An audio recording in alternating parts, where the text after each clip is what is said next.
पूजनीय संपूर्ण विश्व में जिनकी वाणी के माध्यम से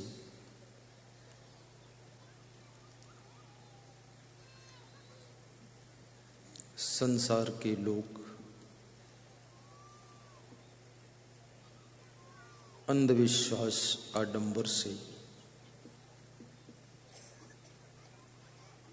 पार होकर सत्य और शांति की जिंदगी जी रहे ऐसे महान संत सद्गुरु कबीर साहिब का स्मरण करके, जिनके द्वारा आत्मबोध प्राप्त हुआ, पूज्य श्री क्षमादेव जी का उपकार याद करके हिंदुस्तान की तीर्थ भूमि बिहार प्रदेश, डिस्ट्रिक्ट मुंगेर, संग्रामपुर, ग्राम झकुली की धरा पर द्वितीय दिवस के सुखद सत्संग समागम में हम और आप निमज्जन करेंगे। मुद मंगल में संत समाज, धर्म स्नेही बंधुओं,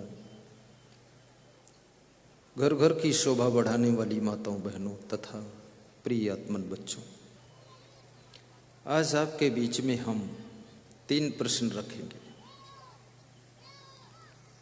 संत कबीर से किसी भक्त ने प्रश्न पूछा है,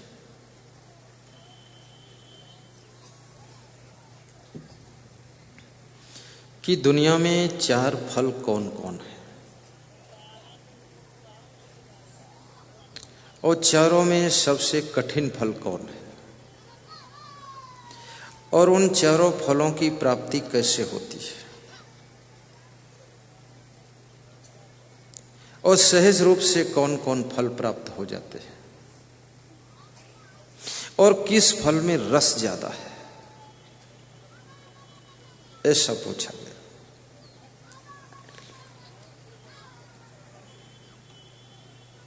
थोड़ी देर में इसका उत्तर दूंगा। दूसरा प्रश्न, अर्जुन भगवान श्री कृष्ण से पूछते हैं कि हे कृष्ण, मनुष्य को प्रसन्नता और शांति कैसे प्राप्त होती है?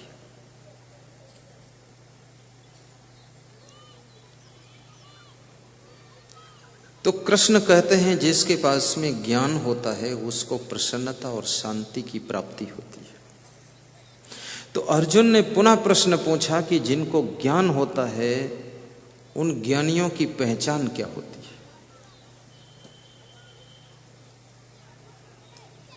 क्या जो प्रवचन करते हैं वे ज्ञानी होते हैं?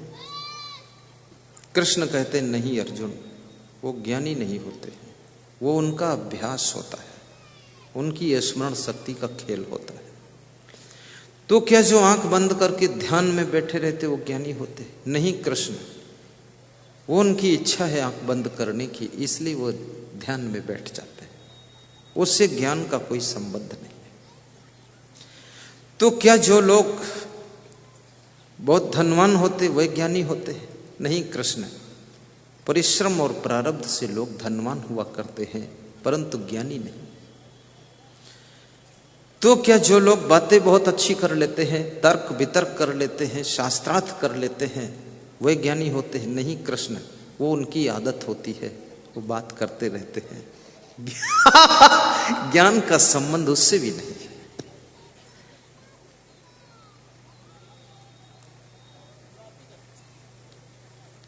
हे कृष्ण, तो फिर ज्ञानी कौन होता है? क्या जिनको वेद शास्त्र याद है, जिनको पूरी बीजक याद है, बीजक घोंट कर पी गए, पूरा गीता के श्लोक कंठाग्र कर लिया है, उपनिषद के मंत्रों का अर्थ बारीकी से निकालना सीख गए, क्या वो ज्ञानी होते हैं? नहीं कृष्ण, वो भी ज्ञानी नहीं होते। तो कौन ज्ञानी होता है, ये प्रश्न। और ज्ञान को प्राप्त करने से फायदा क्या होता है, लाभ क्या है, क्यों ज्ञान हम प्राप्त करें, क्यों इस लफड़े पचड़े में फंसे ज्ञान के चक्कर में, इससे लाभ क्या है। कितने प्रश्न हो गए। प्रसन्नता और शांति किसको प्राप्त होती है, और ज्ञान किसको है, उसकी पहचान क्या होती है, और ज्ञान प्राप्त करने से लाभ क्या होता है। यह प्रश्न अर्जुन ने कृष्ण से पूछा है। इसका उत्तर भी थोड़ी देर में दूंगा मैं, पहले प्रश्न संभाल लो आप। तीसरा प्रश्न है,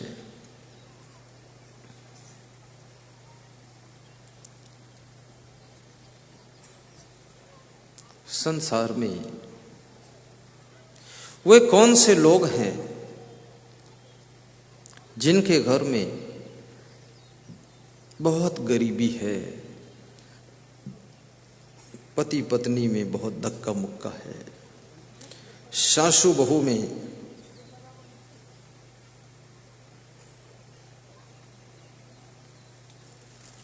रिश्ते इतने बिगड़ गए हैं, उनके घर में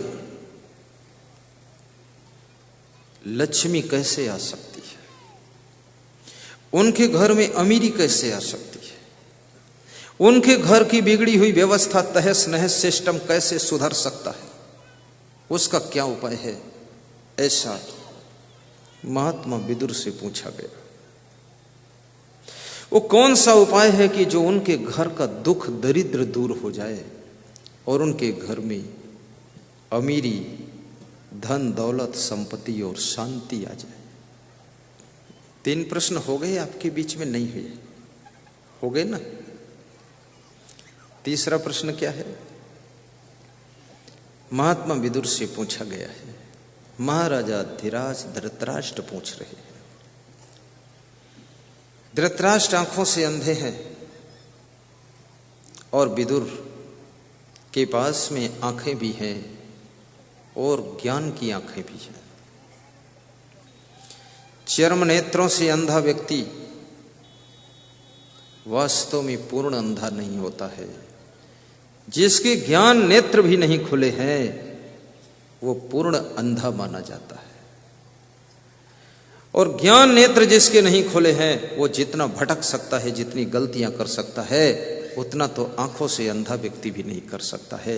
इसलिए आंख से अंधा होना अभिशाप नहीं है, बल्कि ज्ञान से जिसको ज्ञान ही प्राप्त नहीं हुआ है उस अंधे के द्वारा बहुत अपराध हो सकते हैं।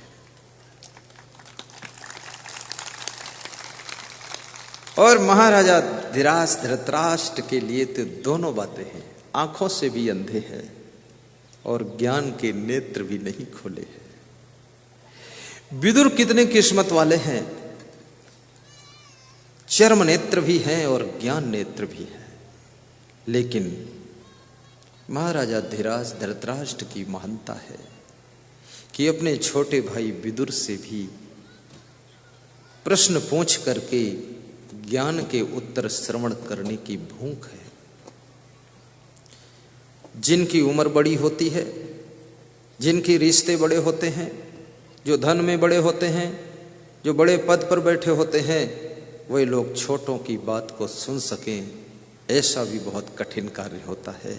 लेकिन विदुर की बात को धृतराष्ट्र सुनने को तैयार हैं और कहते हैं, विदुर आओ, तुम मेरे पास बैठो, तुमसे हमको बहुत शांति मिलती है। इस दुनिया के अंदर कुछ लोग ऐसे होते हैं जिनके पास में बैठ जाने से भी शांति मिल जाती है, जिनके दर्शन से भी शांति मिलती है, जिनकी वाणी से महाशांति मिलती है, और जिनके द्वारा हमें जब प्रेम मिलता है तो हम शांत के सागर में डूब जाते हैं। और ऐसी आत्माएं कभी कभी जीवन में उनको मिलती हैं जिनका प्रचंड प्रारब्ध और पुण्य होता है। उनको ऐसे प्रभावशाली और प्रतिभावान और ज्ञानी साथ साथ में महान आत्माओं का दर्शन होता है, तब उनको शांति की प्राप्ति होती है। यहां तुम दर्शन करने के लिए क्यों आए हो? ये दर्शन का रिश्ता बहुत शांति से भी जुड़ा हुआ है। हमारी गाड़ी में सुरेश जी बैठे हुए थे, कह रहे, मैंने कहा तुम सत्संग सुनते? बोले जब टाइम पाता हूं तो मोबाइल में चालू कर देता हूं। इसमें ऐसे कितने लोग जो मोबाइल में मेरा सत्संग सुनते हैं, जरा हाथ ऊंचा उठाकर बताइए। Very good. समझ रहे हो? मोबाइल के यूट्यूब में, साइकिल के टायर ट्यूब में नहीं, मोबाइल के यूट्यूब में। दोनों हाथ उठाओ, डिल्लर पिल्लर काम मत करो। क्यों उठा रहे हो हाथ? अगर सुनते हो तो उठाओ, फालतू मत उठाओ। तो कुछ समझते नहीं लोग, हाथ उठाते फिर नीचे करते फिर उठाते, खुद कंफ्यूजन में है कि सुनता हूं कि नहीं सुनता हूं। तो ये तुम निर्णय लोगे, हम थोड़े लेंगे। चलो नीचे कर लो, फिर से समझो। जो मोबाइल के यूट्यूब में प्रवचन सुनते हैं वे दोनों हाथ ऊंचा करें समझदारी से। Very good. बहुत लोग सुनते, नीचे कर लो। जिन्होंने कसम खाई है जिंदगी में सुनूंगा नहीं, हाथ उठाओ।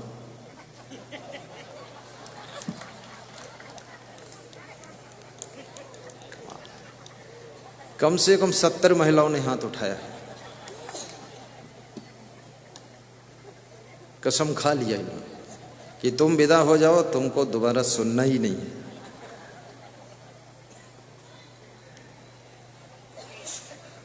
साहिब बंदगी बोलो तो साहिब बंदगी। आस्था भजन 9 बजे रात टीवी चैनल में किसने किसने हमको देखा है? दोनों हाथ ऊंचा कर दो। Very good. तो टीवी में देख लिया था तो यहां देखने क्यों आए? भरोसा नहीं था क्या? और यहां देखा टीवी वाले वही है, ये वही है कि नकली है, असली? क्या पहचान असली नकली की है? वैसा सेम कुछ नेचर वोचर बदला है कि नहीं? नहीं बदला, वही आदत है। उसी तरह हंसते भी है, मजा करते हैं, तो ताली बजा दे। अब सुस्ती मिट गई आपकी। सीधे बैठ जाओ।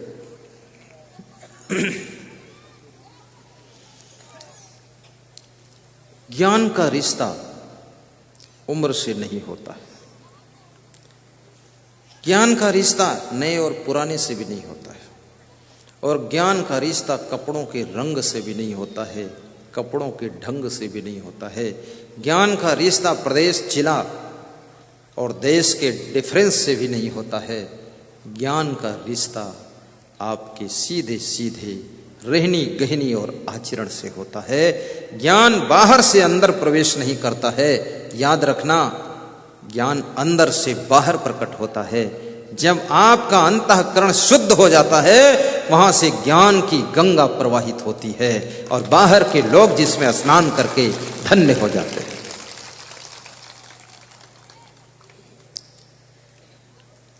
अंतःकरण की शुद्धि, मन की शुद्धि, इंद्रियों का संयम, चरित्र की चमक और वैराग्य का प्रवाह आपको ज्ञानी बनाता है। ज्ञानी वह नहीं जो ज्ञान की बातें करता है लेकिन रात में विषयों को भोगता है। ज्ञानी वह नहीं जो सफेद लाल पीले कपड़े पहनकर दाढ़ी जूट जटा बढ़ाकर मुंडन घुटाकर बैठ जाता है लेकिन चुपके किसी स्त्री से संबंध रखता है। वो ज्ञानी नहीं है, वो घोर अज्ञानी है, दूसरों को धोखा देने पर तुला हुआ है। ज्ञानी वह नहीं है जो नशा व्यसन के चस्के ले रहा है।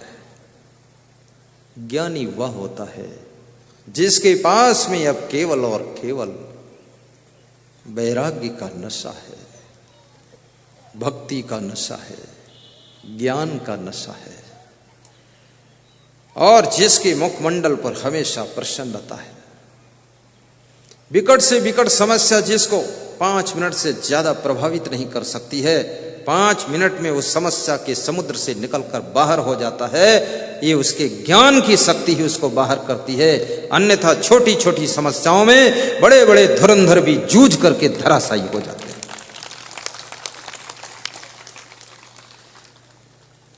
ताली जोर से बजाना।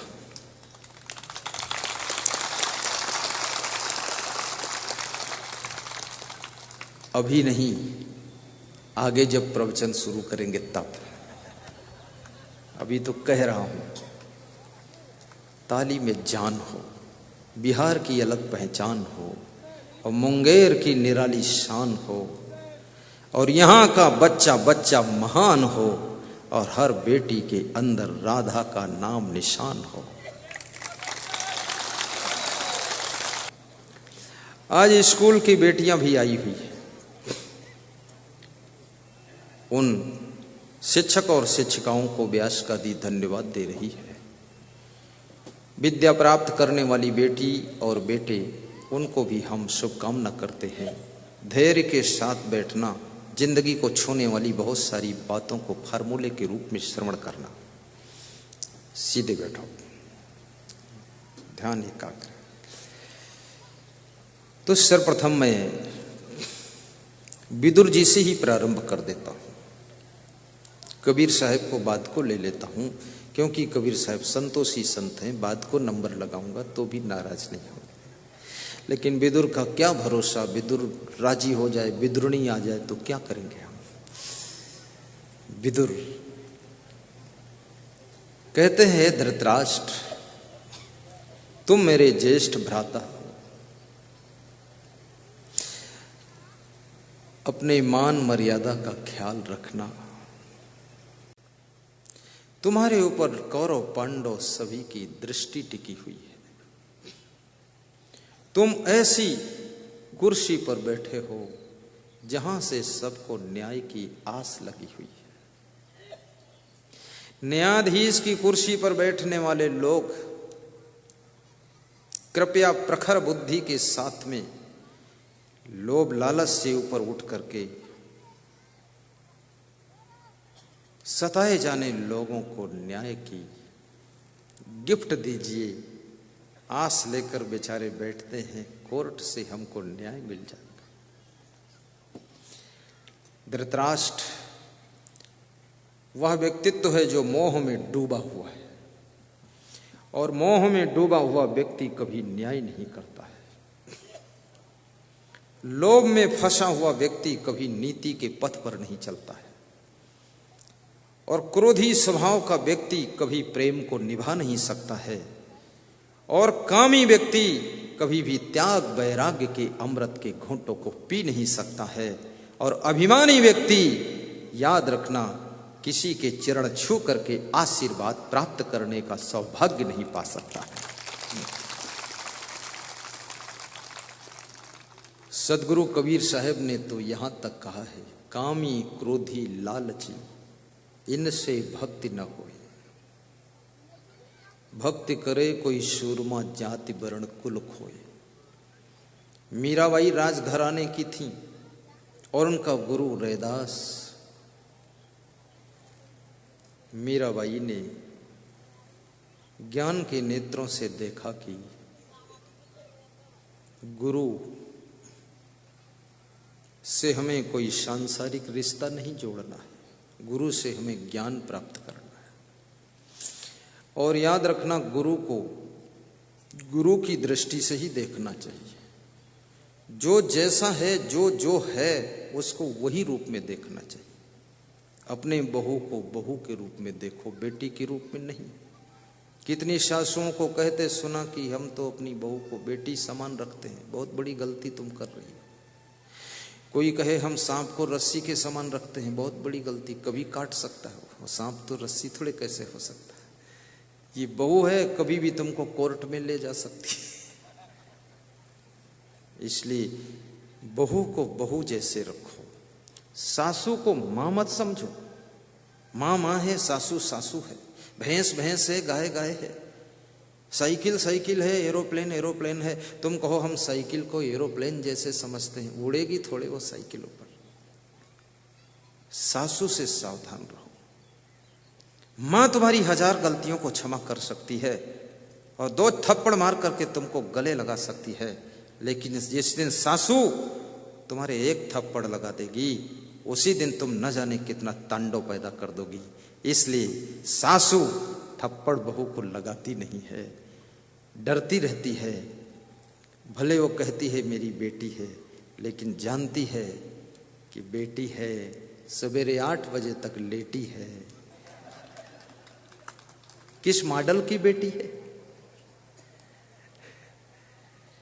आजकल सासुएं पतोहू से बहुत परेशान हो गई, क्योंकि पतोहू ऐसा लेटेस्ट मॉडल की आई है, और जब से पतोहू आती है ना, तब से बेटा भी वही मॉडल का हो जाता है, और दोनों कंपटीशन पर सुबह 7 बजे तक 8 बजे तक सोते हैं।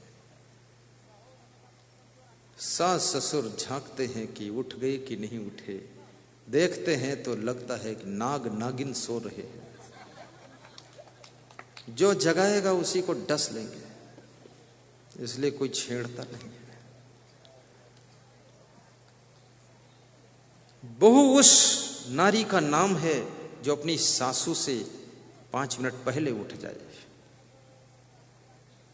और 5 मिनट बाद को सोए। देखना तुम्हारे घर में इसी सिस्टम से स्वर्ग आ जाएगा। और शिष्य वह है जो गुरु से 5 मिनट पहले 10 मिनट पहले उठ जाए और गुरु से 5 मिनट बाद को सोए, परम शिष्य होता है। और नालायक शिष्य गुरु से 1 घंटा पहले सोता है, आधा घंटा बाद जागता है, और जब उसको कोई जगाता है तो मुंह से आवाज निकालता कूं, फिर कोई धक्का मारता तो बोलता ऊं। आश्रम को बर्बाद कर दिया मूर्ख शिष्यों ने, और घर को बर्बाद कर दिया नाग नागिन ने। और देर तक सोओगे तो घर कैसे जागेगा, घर भी तो सो जाएगा। और ज्यादा सोने के लिए ही तैयारियां करोगे तो तुम्हारा आश्रम भी सोता रहेगा। प्यारे भाइयों बहनों, माया की नींद से जागने के लिए तुम्हारा जन्म हुआ है, और इस घर की गरीबी को मिटाने के लिए, इस घर के कलह कलेश को दूर करने के लिए, आश्रम की दरिद्रता को दूर करने के लिए, आश्रम में चमक पैदा करने के लिए, जिस पंथ में तुम साधु हुए हो उस पंथ के ज्ञान का प्रचार प्रसार करने के लिए और सभी पंथों के शिष्यों का उद्धार करने के लिए तुम्हारा जन्म साधु के रूप में हुआ है। ये सोने से काम नहीं चलेगा। कृपया जागिए और कुछ करके दिखाइए।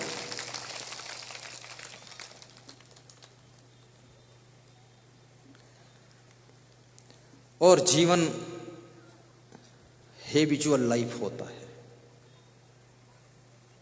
तुम्हारा शरीर, तुम्हारा मन, तुम्हारी वाणी, तुम्हारा स्वभाव, तुम्हारी एक्टिविटी, फैसिलिटी सारा हैबिचुअल है। आदत को पकड़ लेते हो तुम। शरीर भी आदत पकड़ता है। यदि तुम कठोर बिस्तर पर सोते हो तो कोमल बिस्तर पर तुमको नींद नहीं आएगी, और यदि तुम कोमल बिस्तर पर सोते हो तो तुम्हें कठोर बिछोने पर नींद नहीं आएगी, क्योंकि शरीर ने आदत पकड़ लिया। यदि तुम रोज चटपटा स्वादिष्ट व्यंजनदार भोजन खाते हो, किसी रोज रूखा सूखा सादा भोजन आ गया तो उस दिन तुम्हारा व्रत हो जाता है, अच्छा नहीं लगता है। इसलिए कबीर साहब ने कहा, रूखा सूखा खाई के ठंडा पानी पियो, और देख पराई चुपड़ी मत ललचावे जियो। पर लोग ज्यादातर पराई चुपड़ी में ही ललचाते हैं।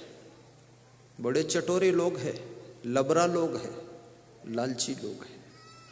छत्तीसगढ़ में उसको लबरा बोलते हैं, जो झूठ बोले वो लबरा। उत्तर प्रदेश में जिसकी लार टपकती वो लबरा होता है, और चटोरा वो है जो चटपटा। चुपड़ी, देखिए कितनी चुपड़ी की बात साहब ने कही है। देख पराई चुपड़ी, यानी पराई चीजों को देख करके जो ललचाता है वह व्यक्ति कभी सुखी नहीं होता है।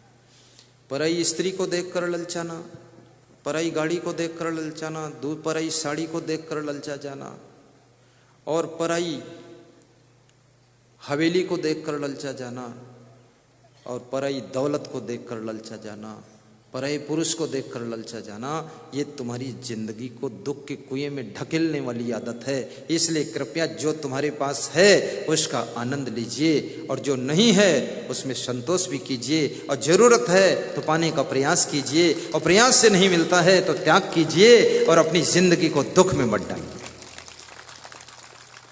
दूसरों में मत ललचाइए।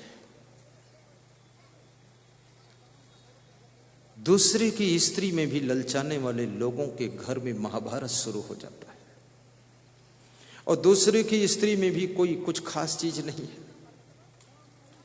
और स्त्रियां और पुरुष दोनों बहुत ही अज्ञानी है।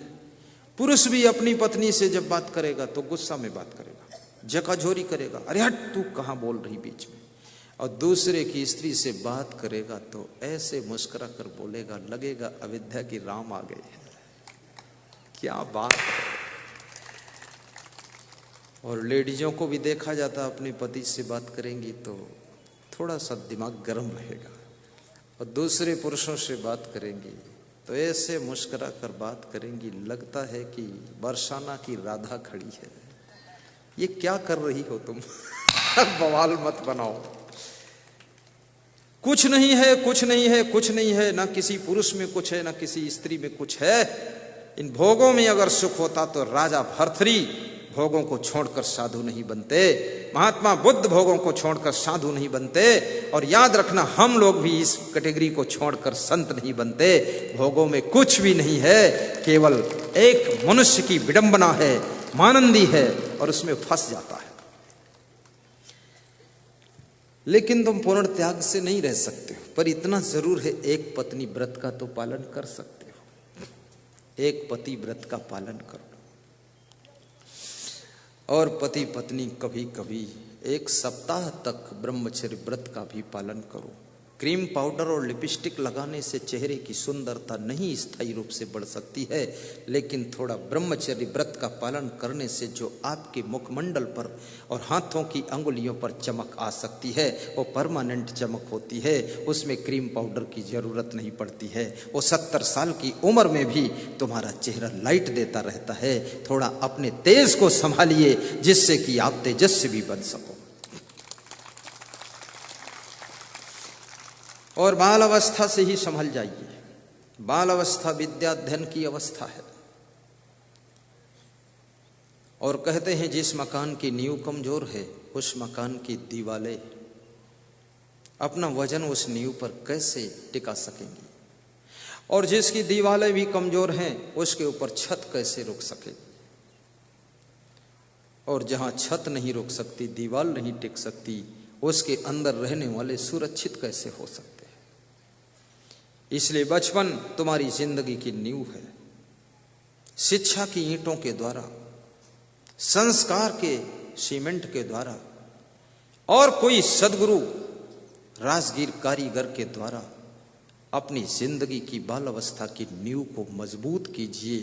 फिर देखिए आपके जीवन महल की ऊंचाई कितनी होगी। भक्त महल बहु ऊंच है, दूर ही ते दर्शाए, जो कोई जन भक्ति करे, शोभा वर्ण न चाहे। समय के महत्व को भी समझिए। Importance of the 1 minute in life. आपकी जिंदगी में 1 मिनट का भी बड़ा महत्व है। किसी की दोस्ती में पड़ करके भी अपना समय मत गंवाइए।